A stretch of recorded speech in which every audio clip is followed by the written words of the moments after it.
예, 우리 같이 인사 나누겠습니다. 일주일 동안 수고하셨습니다. 은혜 받고 돌아갑시다. 예, 이 시간에는 창세기 6장 13절부터 22절 말씀까지 읽었습니다. 은혜 받을 말씀의 제목은 노아의 방주가 품고 있는 영성입니다. 노아의 방주가 품고 있는 영성. 오늘 이 시간에는 우리가 잘 알고 있는 이 노아의 방주가 왜 지어져야 됐는지, 또 이 노아의 방주가 지어지는 과정을 통해서 성경이 우리에게 무엇을 말씀해 주고 있는지 이걸 좀 살펴보려고 합니다. 여러분, 창세기 앞부분에 보면 하나님께서 세상을 창조하신 다음에 꼭 붙는 감탄사가 있습니다. 하나님이 보시기에 좋았더라. 하나님이 기뻐하셨어요. 세상을 창조하시고. 그런데 그 창조된 세상이 갈수록 하나님이 없는 문명을 하나둘씩 만들어내기 시작합니다. 그리고 자기의 삶 속에서 하나님의 자리를 빼버립니다. 그리고 하나님의 흔적을 지워버립니다. 그리고 자기 소견에 옳은 대로 살면서 영혼이 망가져갑니다. 그런데 하나님을 믿지 않는 사람들은 하나님을 믿지 않으니까 그런다고 치고, 문제는 하나님을 믿는다고 하는 하나님의 사람들마저도 세상을 따라가더라 이 말이에요. 창세기 6장 2절을 보면 이렇게 말씀하고 있습니다. 시작. 하나님의 아들들이 사람의 딸들의 아름다움을 보고 자기들이 좋아하는 모든 여자를 아내로 삼는지라. 이건 꼭 결혼을 말하는 게 아니에요. 여러분, 사도 바울은 로마서 8장 14절에서 하나님의 아들을 이렇게 설명을 합니다. 시작. 무릇 하나님의 영으로 인도함을 받는 사람은 곧 하나님의 아들이라. 그런데 하나님의 영으로 인도함을 받는 하나님의 아들들이 사람의 딸들의 아름다움을 보고 자기들이 좋아하는 모든 여자들을 아내로 삼았다. 무슨 뜻입니까? 하나님의 인도하심을 받지 않는 세상과 죄악과 구별되어야 될 하나님의 사람들이 하나님이 자기를 인도하시는 것을 거부해요.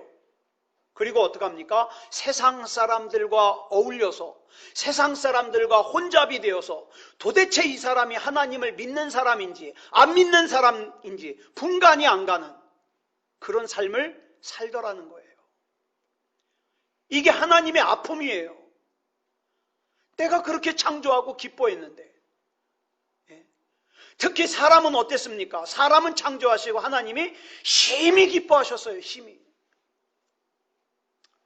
이것은 그만큼 세상이 옛날이나 지금이나 보기에 매력적이에요.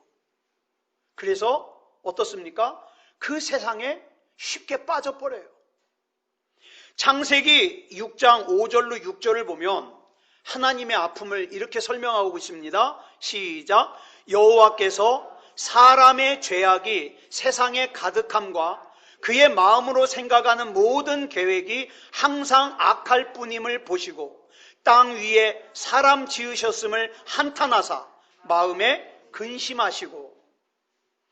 하나님께서는 사람과 교제하면서 살려고 사람을 영적인 존재로 창조하셨는데, 그런 사람들이 자신의 삶 속에서 하나님의 자리를 빼앗아 버리고 하나님의 흔적을 지워버리면서 점점 악해져 갑니다. 처음에는 하나님을 떠나서 사는 것이 이상했어요. 불안했어요. 불편했어요.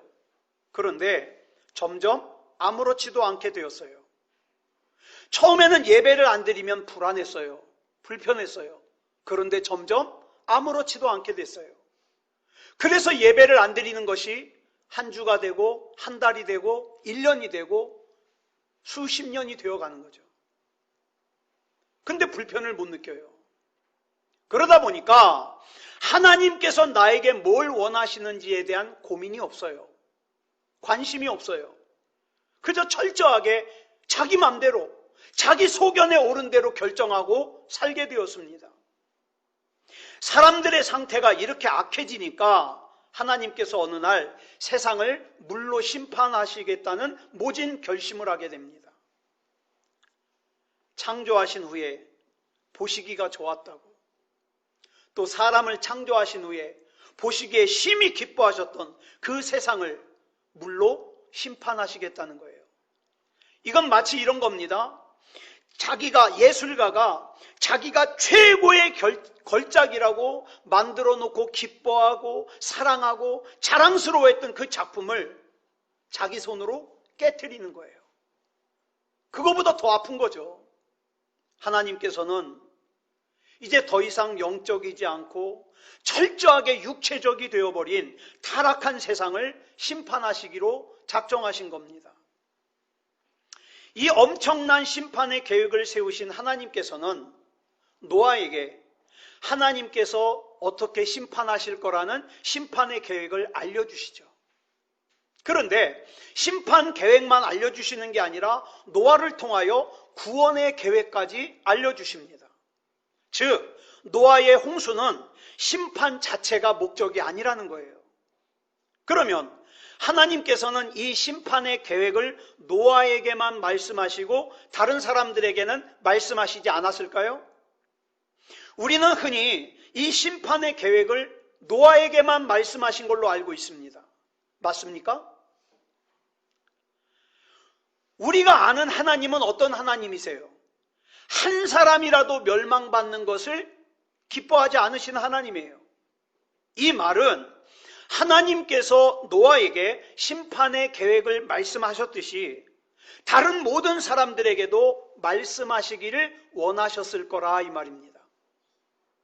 그러면 하나님께서는 왜 심판 계획을 노아에게만 말씀하셨을까요? 이 당시에 하나님의 음성으로 들을 수 있는 사람이 노아밖에 없었기 때문이에요. 하나님으로부터 멀리 떠난 사람들은 늘 뭐라고 투정합니까? 자기를 향한 하나님의 사랑이 식었대요. 하나님이 나를 버리셨대요. 그러면서 문제의 원인을 어디에다 둡니까? 하나님께 있다는 거예요. 그런데 사실은 하나님의 사랑이 식은 것이 아니라, 하나님께 버린 것이 아니라 그 사람이 하나님으로부터 멀어진 거예요. 이건 마치 이렇게 얘기할 수 있어요. 태양으로 멀어지면 멀어질수록 어떻게 됩니까? 추워지죠? 어두워지죠? 그래서 자기가 태양으로부터 멀어져 있으면서 뭐라 그래요? 태양이 식었대요. 태양이 어두워졌대요. 말도 안 되죠. 우리는 하나님께서 말씀하신다 그래서 다 들을 수 있지 않아요. 여러분, 우리가 흔히 대화할 때 내가 하는 말을 잘 못 알아듣고 동문서답하는 사람 있죠? 이런 사람 뭐라 그래요? 사우정이라고 합니다. 말귀를 못 알아들어요. 심하게는 내가 이 사람에게 좋은 말을 했는데 잘못 알아듣고 자기를 무시했다고 화를 내요. 말귀를 못 알아듣는 거죠. 그런데 예레미야 6장 10절을 보니까 뭐라 그랬습니까? 줄친 것만 시작. 그 귀가 할례를 받지 못하였으므로 듣지 못하는도다. 할례를 받지 못한 귀가 하나님의 말씀을 듣지를 못해요. 그렇다면 하나님께서 다른 사람들에게 심판의 계획을 말씀하시지 않은 것이 아니라 창세기 6장 11절을 보면 같이 읽어볼까요? 시작. 그때에 온 땅이 하나님 앞에 부패하여 포악함이 땅에 가득한지라. 그래서 하나님의 음성을 들을 수가 없는 거예요. 누구밖에? 노아밖에. 그래서 하나님께서는 노아에게만 하나님의 심판의 계획과 하나님의 구원의 계획을 말씀하신 거예요. 여러분, 우리 교회는 예배를 드리고 나면 설교를 녹음 파일과 영상 파일로 여러분에게 다 보내드립니다. 그런데 그 설교를 듣는 사람이 있고 안 듣는 사람이 있겠죠. 그런데 안 들은 사람이 왜 자기만 못 들었냐고 저한테 와서 따질 수 있습니까? 따질 수 없죠. 저는 다 보내드렸잖아요. 안 들은 사람 책임이죠. 그죠?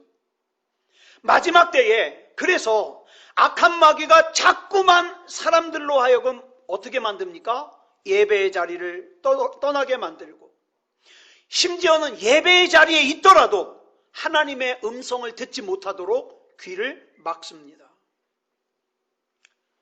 그래서 안 그럴 줄 알았던 사람마저 예배가 무너지고 신앙이 무너지고 변질되는 걸 보면서 저는 바야흐로 지금이 마지막 때라는 것을 뼈저리게 느낍니다.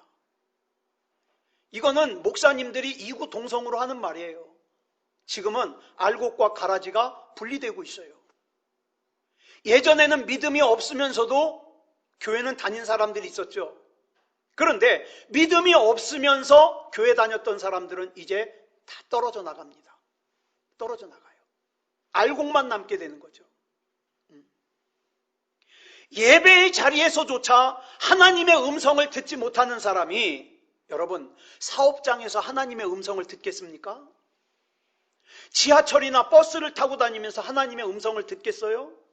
그러지 못하죠. 사무엘상 3장 1절을 보겠습니다. 시작. 아이 사무엘이 엘리 앞에서 여호와를 섬길 때에는 여호와의 말씀이 희귀하여 이상이 흔히 보이지 않았더라. 여기 보니까 여호와의 말씀이 희귀했다는 말씀이 나와요. 이 말씀은 하나님의 말씀이 없어서 희귀했다는 뜻이 아니라 영적인 타락이 극심해서 할례를 받은 귀가 없어서 하나님의 말씀을 하나님의 말씀으로 들을 수 있는 사람이 희귀했다 이 말이에요. 여러분, 지난 주간에도 저와 여러분 가까운 곳에는 다 성경책이 있었습니다. 그렇죠? 그런데 가까운 곳에 성경책이 있고 맘만 먹으면 설교를 들을 수 있는 환경이 되어 있지만 말씀이 희귀하다는 건 뭐예요? 안 듣는 거예요. 안 듣는 거예요. 그러던 중에 어린 사무엘이 비로소 하나님의 음성을 들을 수 있게 되니까 사무엘상 3장 3절을 보면 이렇게 말씀하고 있어요. 위에 것만 시작. 하나님의 등불은 아직 꺼지지 아니하였으며. 자, 보세요. 이 당시 엘리 대제사장이나 그의 아들들인 홈리와 비느하스가 하는 짓으로 봐서는 벌써 하나님의 등불이 꺼졌어도 옛날에 꺼졌어야 돼요. 그죠? 그런데 하나님의 등불이 아직 꺼지지 않았어요. 왜 하나님의 등불이 아직 꺼지지 않았는지 그 아래에 설명하고 있어요. 시작. 사무엘은 하나님의 궤 있는 여호와의 전 안에 누웠더니. 어린 사무엘이 하나님의 궤가 있는 여호와의 전에 누워 있어서 하나님의 등불이 꺼지지 않았다 이 말입니다. 여러분, 저와 여러분의 인생에 왜 하나님의 등불이 꺼지지 않습니까? 저와 여러분이 깨어 있으니까. 저와 여러분의 가정에 왜 하나님의 등불이 꺼져 있지 않습니까? 내가 깨어 있잖아요. 내가. 우리 교회에 하나님의 등불이 왜 꺼져 있지 않습니까? 내가 깨어 있잖아요. 이렇게 하나님 앞에서 하나님, 부족하지만 둔하지만 하나님 앞에서 깨어있는 나를 보시사 하나님의 등불을 꺼지지 않게 해주시옵소서. 이렇게 기도할 수 있는 저와 여러분이 되어야 됩니다.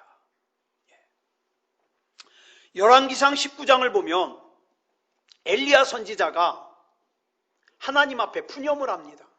하나님, 지금 이스라엘에 아합 왕에게 무릎 꿇지 않은 하나님의 사람은 나밖에 없습니다. 다 잡혀 죽거나 감옥에 갇히거나 또 하나님을 떠나거나 이제 하나님의 사람은 나밖에 안 남았습니다. 그랬더니 18절에서 하나님께서 이렇게 말씀하십니다. 시작. 내가 이스라엘 가운데에 7,000명을 남기리니 다 바알에게 무릎을 꿇지 아니하고 다 바알에게 입맞추지 아니한 자니라. 엘리야 선지자는 아합에게 무릎 꿇지 않은 하나님의 사람이 자기밖에 안 남은 줄 알았는데 하나님께서는 엘리야 선지자 외에도 하나님 앞에서 순교를 지킨 사람을 7,000명이나 남겨뒀다 이 말이에요. 저는 이 말씀을 읽으면서 이렇게 생각합니다. 정말 하나님의 사람 7,000명이 남겨진 것도 참 감사한 일이지만 기왕이면 하나님, 내가 그 7,000명의 한 명이 되게 해 주시옵소서. 끝까지 믿음다운 믿음으로 살게 해 주시옵소서. 이런 도전을 받는다 이 말이에요.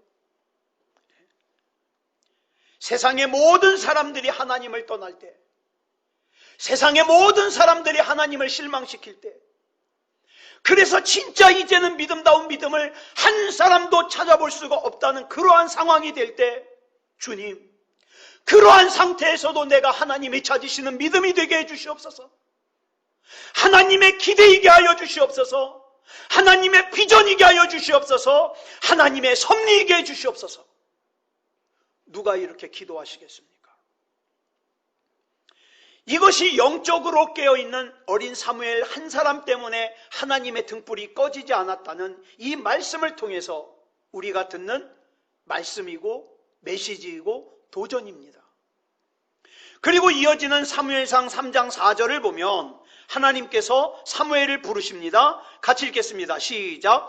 여호와께서 사무엘을 부르시는지라 그가 대답하되 내가 여기 있나이다 하고, 자, 모두가 영적으로 잠들어 있을 때 어린 사무엘 하나가 영적으로 깨어 있어 하나님의 음성을 들었듯이 모든 사람이 죄악 가운데 영적으로 잠들어 있을 때 영적으로 깨어 있던 노아 한 사람에게 하나님께서 세상을 심판하실 것을 말씀하셨다 이 말입니다.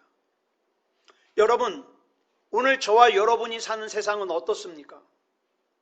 오늘날도 창세기 6장 2절에 보면 뭐라 그랬습니까? 시작. 하나님의 아들들이 사람의 딸들의 아름다움을 보고 자기들이 좋아하는 모든 여자를 아내로 삼는지라.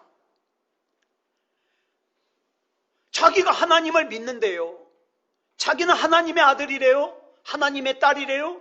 그러면서 세상의 딸들의 유혹을 받아서 세상 사람들이 좋아하는 것 똑같이 행하면서 세상의 딸들을 쫓아가는 정도가 아니라 아예 세상의 딸, 사람의 딸이 되어버린 사람들이 너무 많아요.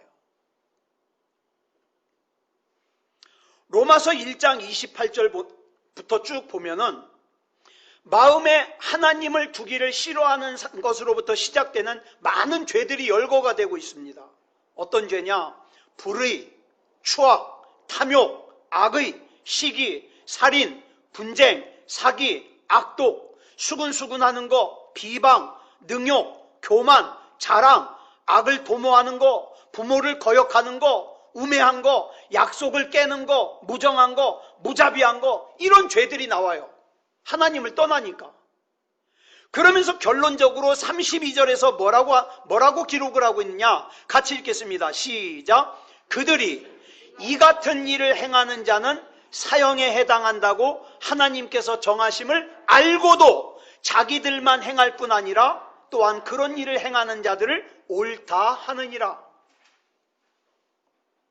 여러분, 하나님 앞에 이런 죄를 지면 죽어요. 여기서 죽는다는 것은 이 육체적인 목숨이 끊어진다는 의미보다도 천국에 갈 수 없어요. 지옥에 가요. 분명히 성경에 그렇게 기록되어 있어요. 그런데 그렇게 구원받을 수 없다는 걸 알면서도 여전히 그 죄를 지어요. 그러면서 또 뭐라고 합니까? 그런 죄를 짓는 사람들을 옹호합니다. 뭐 사람이 그럴 수 있지 뭐. 목구멍이 포도청인데 뭐. 아이, 신앙생활을 너무 광신적으로 하면 돼? 적당히 해야지. 부추겨요. 이렇게 하나님의 음성이 들리지 않는 사람에게는 하나님의 음성을 들으려 하지 않는 것이 오히려 하나님의 음성을 들으려고 하는 사람이 어때요? 촌스러워 보여요. 미련해 보여요. 답답해 보여요. 세련되지 않아 보여요. 그래서 바야흐로 저와 여러분이 지금 살고 있는 이 세상은 교회에 다니는 사람은 많지만 거의 대부분이 그 마음을 세상의 딸들의 아름다움에 둔 시대가 바로 저와 여러분이 살고 있는 이 시대입니다. 하나님께서는 이렇게 죄악으로 인하여 영적으로 어두워진 세상에서 영적으로 깨어있는 노아에게 물로 세상을 심판하시겠다는 말씀을 하시는 거예요. 이에 노아는 그 하나님의 말씀을 듣기만 한 것이 아니라 믿었다 그랬어요. 믿었다. 자, 창세기 6장 8절 말씀 보겠습니다. 시작. 노아는 여호와께 은혜를 입었더라. 자, 보세요. 여러분은 흔히 하나님께 은혜를 입었다 그러면 그 다음에 뭘 기대합니까? 좋은 일이 있을 걸 기대하죠. 아, 하나님의 은혜를 입었는데 뭐. 자, 그런데 본문에서 하나님의 은혜를 입은 노아는 그 다음에 뭐가 따라옵니까? 아주 어려운 두 가지의 사명이 따라옵니다. 은혜를 입었는데 아주 어려운 두 가지의 사명이 따라와요. 자, 히브리서 11장 7절 말씀 보겠습니다. 시작. 믿음으로 노아는 아직 보이지 않는 일에 경고하심을 받아 경외함으로 방주를 준비하여 그 집을 구원하였으니 이로 말미암아 세상을 정죄하고 믿음을 따르는 이의 상속자가 되었느니라. 여기 보면 노아는 보이지 않는 일에 경고하심을 받았을 때 그걸 그대로 믿었다고 기록하고 있어요. 그래서 노아는 두 가지 어려운 사명을 감당해야 됐는데 그 중에 첫 번째 사명이 뭐냐? 홍수 심판이 있어질 때까지 자그만치 120년 동안 하나님이 심판하신다고 전해야 됩니다. 노아는 하나님께서 말씀하신 그대로 전했을 거예요. 또 노아가 하나님이 심판하신다는 말씀을 전했을 때 처음에는 사람들이 놀랬을 겁니다. 아이, 그래? 아이, 조심해야 되겠는데? 놀랬을 거예요. 그런데 그 기간이 자그만치 120년이에요. 120년. 이 120년이 흐르는 동안 사람들은 하나님이 심판하신다고 하는 메시지에 점점 무디어졌어요. 그러다가 나중에는 하나님이 심판하신다는 메시지를 전하는 노아를 미친 사람 취급을 합니다. 아마도 사람들은 심판의 날 바로 직전까지도 하나님이 심판하신다고 증거하는 노아를 미친 사람 취급을 하며 조롱했을 겁니다. 그리고 120년이 지난 어느 날 하나님께서 말씀하신 대로 노아가 증거했던 그 말 그대로 홍수 심판이 시작이 됩니다. 안타깝게도 노아의 외침을 외면했던 사람들, 노아를 미친 사람 취급했던 사람들은 홍수 심판 속에서 비참하게 죽어갔습니다. 사람들이 노아가 했던 말이 진짜라는 것을 깨달았을 때는 이미 늦었어요. 여러분, 이탈리아의 시인인 단테라고 하는 사람이 있어요. 단테. 이 사람이 장편 서사시를 썼는데 신곡이라는 서사시를 썼습니다. 신곡. 그래서 흔히 단테의 신곡이라고 그러죠. 이 신곡이라는 작품을 보면 주인공 이름이 작가 이름하고 똑같아요. 단테예요. 단테라고 하는 청년이 악마 베르겔리우스를 따라서 구경을 합니다. 뭘 구경하냐? 연옥, 지옥, 천국을 구경합니다. 그 내용을 기록한 책이 단테의 신곡이에요. 그런데 이 책의 지옥편을 보면 지옥을 묘사를 하는데 지옥의 문 위에 조각이 돼 있는데 뭐가 조각이 돼 있냐? 여러분 잘 아시는 생각하는 사람이 조각돼 있어요. 그 지옥의 문 위에 가운데 딱 하니 생각하는 사람이 딱 이루고 앉아 있어요. 저는 그런 생각해요. 뭘 생각할까? 뭐 이런 생각하겠죠. 저 사람은 지옥에 올 사람처럼 안 보이는데 어쩌다가 지옥에 왔을까? 저기 지옥에 들어가는 사람은 자기가 이렇게 지옥에 올 거를 알면서 살았을까? 모르고 살았을까? 뭐 그거 생각하겠죠. 어쨌든 뭘 생각하든 지금 지옥의 문 앞에까지 왔다는 건 이미 상황이 다 끝났다는 거예요. 돌이킬 수가 없어요. 노아의 방주는 홍수 심판이 시작이 되자, 여러분 성경을 잘 보시면 노아의 방주의 문은 안에서 잠글까요? 밖에서 잠글까요? 예? 노아의 방주는 안에서 잔 거예요? 밖에서 잔 거예요? 성경 잘 보시면 밖에서 하나님이 잠가요. 자, 홍수가 시작됐어요. 사람들이 와가지고 문 좀 열어달라고 배를 막 두들겨요. 노아가 열어줄 수 있어요? 없어요? 없어요. 밖에서 잠궜는 걸 하나님이. 이미 상황이 끝난 거예요. 노아가 구해주고 싶어도 구해줄 수가 없어요. 여러분, 왜 우리가 하나님의 말씀을 들어야 되고 왜 우리가 하나님의 말씀을 믿어야 됩니까? 간단해요. 결국에는 하나님 말씀대로 됩니다. 그래서 그래요. 하나님의 말씀대로 될 가능성이 높은 게 아니라 반드시 하나님 말씀대로 됩니다. 그래서 우리는 끝까지 하나님의 말씀을 붙들고 살아야만 돼요. 우리 자녀들이 결혼할 때 하나님의 말씀대로 결혼을 해야 돼요. 우리 자녀들을 양육할 때 하나님의 말씀대로 자녀를 양육해야 돼요. 오늘 아침에 저희 집사람이 극동방송을 크게 틀어놨는데 김학중 목사님이 설교를 해요. 그래서 제가 잠깐 들은 내용 보니까 자녀들은요, 부모님이 사는 모습을 보면서 그대로 살아요. 그러니까 여러분, 내 자녀를 향해서 네 믿음은 왜 그 모양이냐 그럴 필요 없어요. 날 보고 자라는 걸 뭐. 그러니까 자녀들에게 뭐라고 할 게 아니라 우리 부모님들이 어떻게 해요?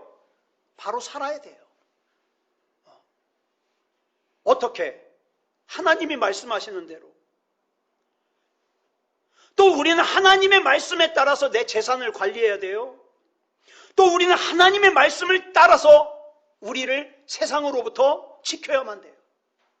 이렇게 하나님의 말씀이 현실이 될 때까지, 바로 직전까지 노아는 미친 사람 취급을 당했어요. 작년에 우리 감찰회에 속한 윤기순 목사님께서 목회 45년에, 어떻게 하면 목회를 45년까지 할 수 있을까? 대단하죠? 저는 그래서 이 목사님 참 존경해요. 45년의 성역을 마치시고 은퇴하는 곳에 다녀왔어요. 그러니까 작년에 은퇴 예배를 드렸고, 이제 11월 마지막 주일날 이제 원로 목사 취임식을 해요. 그래서 제가 또 가서 대표 기도하고 와야 돼요. 자, 그런데 이 45년 성역을 마치는 은퇴 예배를 드릴 때 이 윤기순 목사님의 친구 목사님이 나세웅 목사님인데 증경 총회장이에요. 예수교 대한 성결교회 총회장 하신 분이에요. 이분이 이제 축사를 하시는데 아주 제가 굉장히 감명 깊게 들어서 지금도 기억을 해요. 뭐라 그러냐? 목회자들 가운데 목회하면서 죽고 싶다는 생각 한 번도 안 한 목회자는 아무도 없을 거라는 거예요. 그랬더니 목사님들이요, 저도 뒤에서 그러면서 뒤에 또 이런 말씀을 하셔요. 특히나 작은 교회에서 목회를 하려면 그런 생각을 더 많이 할 거라는 거예요. 그랬더니 또 작은 교회 목사님들이 여러분, 노아가 힘들었을까요? 힘들지 않았을까요? 힘들었을 거예요. 네? 자, 근데 더 충격적인 게 나와요. 노아가 120년 동안 하나님의 심판을 얘기했는데 120년 동안 전도한 사람이 누구밖에 없어요? 누구밖에 없어요? 자기 가족밖에 없어요. 자기 가족 외에는 한 사람도 전도를 못했네. 그래도 자기 가족은 구원을 받았고 의의 상속자가 되는 복을 받았습니다. 그러니까 여러분, 전도하다가 포기하면 안 돼요. 전도하다가. 그 다음 두 번째로 노아는 홍수 심판이 있을 때까지 120년 동안 방주를 크게 만들고 다 만든 다음에는 그 방주를 지키고 있었어요. 그러니까 방주 완공이 언제 됐는지 몰라요. 성경 아무리 찾아도 안 나오더라고. 하지만 방주를 만들기 시작하고 120년 후에 심판이 시작된 건 확실해요. 자, 하나님의 심판을 이야기하는 것만으로도 노아를 미친 사람 취급을 했던 사람들이 방주를 갖다가 산꼭대기에 만드는 노아를 보면서 가만히 있었을까요? 엄청 조롱했을 거예요. 늙으려면 곱게 늙지. 늙어 말년에 노망이 나가지고 저게 뭐야 저게 뭐야 식구들 다 고생시키고 분명히 그랬을 거예요. 여러분, 하나님의 일을 하다 보면 다른 사람들이 인정해주고 칭찬해주고 박수 쳐주면요 힘든 줄 몰라요. 그런데 노아가 방주를 만드는 일은 사람들이 칭찬 안 해줘요. 미친 사람 취급을 해요. 그러니까 노아가 하나님의 말씀을 믿지 않았다면 절대 할 수 없는 일이에요. 그렇죠? 여러분, 우리가 이 시간 예배를 드리고 기도하는 것도 하나님을 믿지 않으면 안 해요. 그렇죠? 그거 하겠어요? 아까 우리 성가대 찬양 맨 마지막에 뭐라 그랬어요? 우리가 이렇게 모여서 예배를 드릴 수 있는 것도 하나님의 은혜입니다. 하나님의 은혜. 분명히 노아가 감당한 사명은 절대 쉬운 사명이 아니에요. 노아가 120년 동안 방주를 만들고 지키는 과정을 한번 상상해 보세요. 다른 사람들은 고사하고, 여러분 식구들 목회자의 자녀들이 가장 많이 하는 말이 뭔지 아세요? 목사는 아빠가 목사지 내가 목사야. 그쵸? 제가 들은 얘기들 중에, 아니 우리 애가 그랬다는 말이 아니라 우리 애는 그런 말 안 해요. 그냥 눈을기지. 그런 얘기는 제가 안 들어본 것 같아요. 저희 집 아이한테는. 우리 집사람이 많이 해요. 목사는 당신이 목사지. 애가 목사냐? 이런 얘기는 제가 우리 집사람한테 몇 번 들었는데 애는 얘기를 안 해요. 자, 그런데 자 보세요. 가족들이, 여러분 노아의 가족들이 하나님으로부터 직접 음성을 들었어요? 안 들었어요? 성경을 보니까 안 들었어요. 누가 들었어요? 노아만 들었어요. 노아만. 만약에 이 가족들도 하나님의 음성을 들었다면 그래도 좀 나았을 거예요. 그런데 하나님의 음성을 들은 건 노아밖에 없어요. 만약에 노아가 사람들이 얘기하는 것처럼 노망난 거라면 지금 이 가족들은 뭐예요? 헛수고 하는 거예요. 헛수고. 그런데 노아의 이 방주를 만드는 내내 흔들리지 않는 사명을 감당해요. 노아도 때로는 방주를 만드는 걸 중단하고 싶은 생각이 들었을까요? 안 들었을까요? 나중에 천국 가면 물어봐야 되겠지만 들었을 거예요. 나도 많이 드니까. 내가 왜 목사를 해가지고 많이 들었어요, 저도. 하나님께서 방주를 만들라고 노아에게 톱과 망치와 연장과 또 방주를 만드는데 필요한 나무를 갖다가 다 대주신 것도 아니에요. 그냥 하나님은 뭐라 그랬어요? 노아 보고, 노아야 크기 이렇게 방주 만들어라. 뿅 하고 없어지셨어요. 그러니까 나무도 다 자기가 해와야 돼요. 연장도 다 자기가 만들어야 돼요.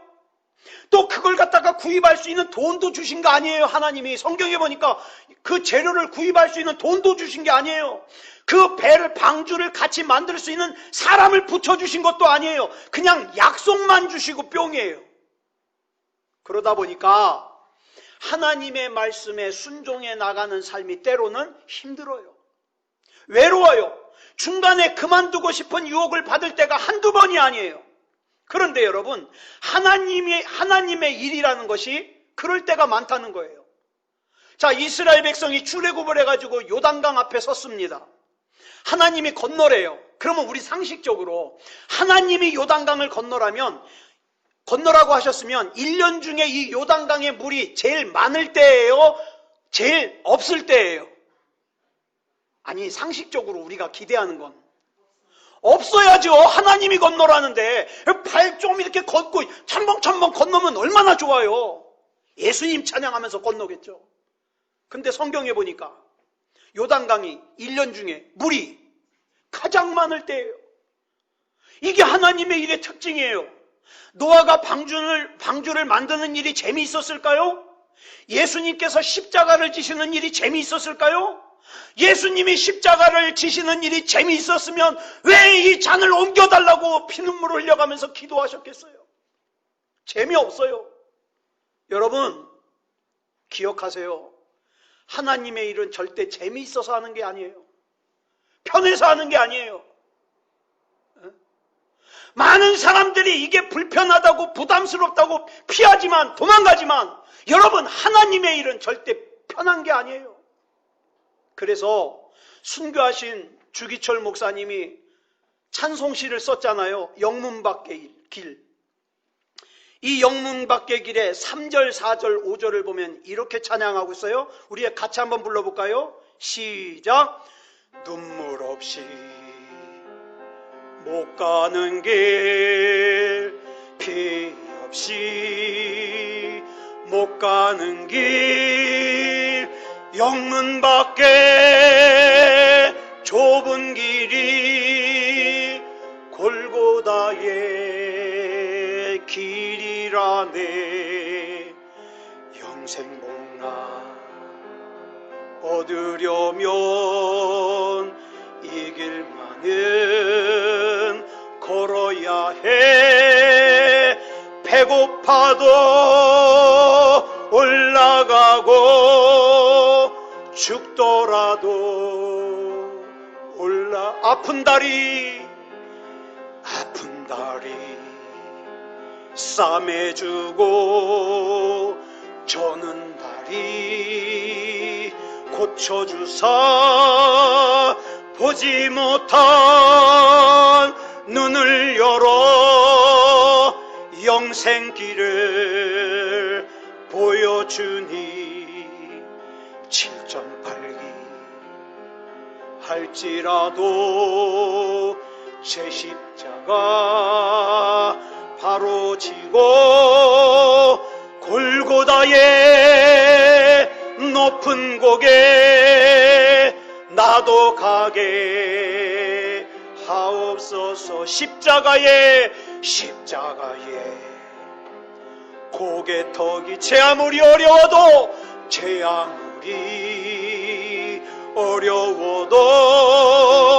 주님 가신 길이오니 내가 어찌 못 가오랴.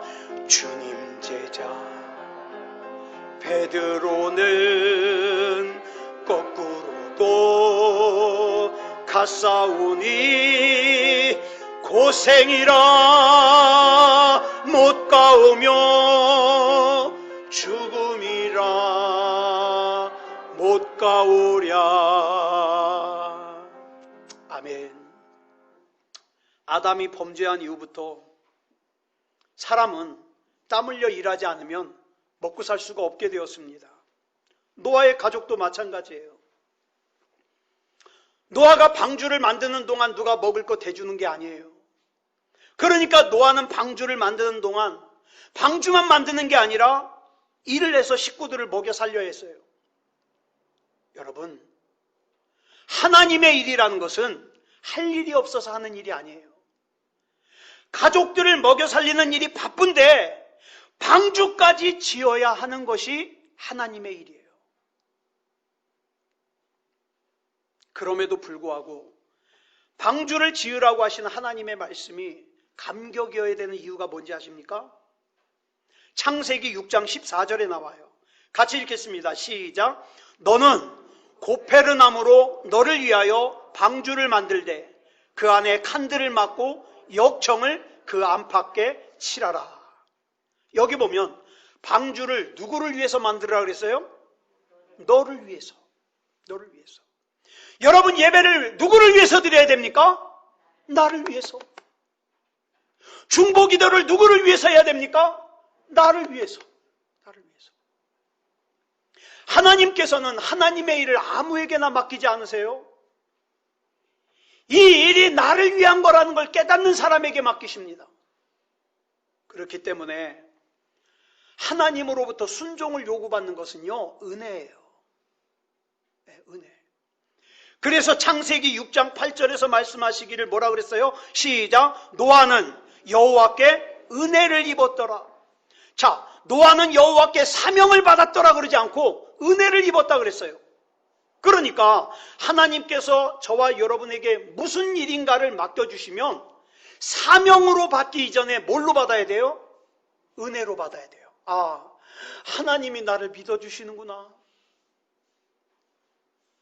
하나님이 나를 믿어주시고 이 사명을 맡겨주시는구나. 은혜로 받아야 돼요. 내가 이렇게 하나님의 자녀로서 구원받은 백성이 될 수 있는 것은 하나님의 은혜를 입었기 때문이에요. 제가 하나님을 믿으려고 용 쓰는 게 아니에요. 그냥 믿어져요. 이게 은혜예요. 내가 이렇게 예배드릴 수 있는 것은 하나님의 은혜를 입었기 때문이에요. 내가 이렇게 하나님의 말씀이 깨달아지는 것은 하나님의 은혜를 입었기 때문이에요. 내가 하나님 앞에 기도할 수 있는 것은 하나님의 은혜를 입었기 때문이에요. 내가 이렇게 하나님으로부터 직분을 받고 하나님이 맡겨주신 이 직분을 감당할 수 있는 것도 은혜를 입었기 때문이에요. 이 하나님의 은혜를 잘 관리하자 이 말입니다. 본질이 아닌 것 때문에 이 하나님의 일을 잃어버리면 안 돼요. 하나님께서 나를 믿고 맡겨주신 이 사명을 잘 감당하는 저와 여러분이 되기를 그리스도 예수님의 이름으로 축복합니다. 기도하겠습니다. 사랑의 아버지 하나님, 감사합니다. 우리 하나님께서 은혜 베풀어 주셔서 하나님이 믿어지게 하시고 예배드릴 수 있음을 감사합니다. 또 작지만 하나님께서 나를 믿으시고 나에게 귀한 사명 맡겨주셔서 감사합니다. 이 하나님의 은혜로 맡겨주신 사명 잘 감당할 수 있도록 인도하여 주시옵소서. 끝까지 하나님 앞에서 믿음다운 믿음으로 살 수 있게 하여 주시고 하나님께서 은혜 가운데 맡겨주신 사명 잘 감당할 수 있는 믿음과 능력을 주시옵소서. 사랑의 아버지 하나님, 나 때문에 한 사람이라도 더 예수 믿는 사람이 나오기를 원합니다. 하나님이 기뻐하시는 그 열매 맺기를 원합니다. 하나님이 나에게 맡겨주신 하나님의 일이 부담스럽다고 힘들다고 피하지 말게 하시고 도망가지 말게 하시고 하나님 맡겨주신 사명 잘 감당할 수 있는 우리가 되게 해 주시옵소서. 사랑의 아버지 하나님, 그 가운데 우리의 삶을 하나님께서 책임져 주시옵소서. 우리 가정을 하나님께서 책임져 주시옵소서. 우리 교회를 하나님께서 책임져 주시옵소서. 다른 건 모르겠는데 당신의 삶을 보니까 이건 당신이 잘나서가 아니라 분명히 당신이 믿는 하나님이 살아계시다는 것을 내가 알겠다고 우리 주변 사람들이 고백할 수 있는 그런 우리의 삶이 되게 해 주시옵소서. 우리 주님께서 붙잡아 주실 줄 믿사오며 그리스도 예수님의 이름으로 간절히 기도드렸사옵나이다. 아멘.